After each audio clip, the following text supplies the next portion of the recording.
সিটাของข้างหน้าเราเนี่ยมันมีสีคุยเรามันเคยทันสีแดงก็ห้ามมันดิ Unimas. พอเลยใครชื่อนี้ শুটকি মাছ আমার প্রিয় খাবার। ব্যক্তিগত জীবন নিয়ে কি বললেন ডক্টর মুহাম্মদ ইউনূস। সুযোগ পেলে নিজের জন্মভূমি চট্টগ্রামের ভাষায় কথা বলেন নোবেল বিজয়ী অর্থনীতিবিদ doctor Muhammad ইউনূস।พอเลยใครชื่อนี้สวยไป Soy feo. เอ็นดับจุดเอ็นเข้าไปมันคุยไปสิ Daging. Good one. বেশি ভালো কম কেন লাগবে Nanti Instagram সমিতিতে মিঠে তারা রাখে। এত কোটি কোটি টাকার মালিক হওয়ার সত্ত্বেও তার প্রিয় খাবার শুটকি মাছ। সিমের বিচি দিয়ে শুটকি মাছ রান্না, আবার বেগুনের সাথে শুটকি মাছ, সবগুলোই তার প্রিয় খাবার। সব তরকারির সাথে শুটকি মাছ খেতে পছন্দ করেন ডক্টর মুহাম্মদ ইউনূস।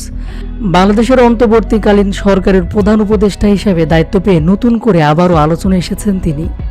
শেখ হাসিনার বিদায়ে নতুন বাংলাদেশের গুরু দায়িত্ব পড়েছে তার কাঁধে। পুরো বাংলাদেশের কোটি কোটি লাখো জনতার এখন চাওয়া স্বৈরাচার মুক্ত হয়ে বাংলাদেশ যেন একটা চির উন্নত দেশ হয়। তাই তো সবাই ডক্টর মুহাম্মদ ইউনূসের দিকে তাকিয়ে রয়েছে। সবার বিশ্বাস তিনি দেশকে নতুন ভাবে সাজাবেন, যেখানে থাকবে না অন্যায়, অত্যাচার, দুর্নীতি।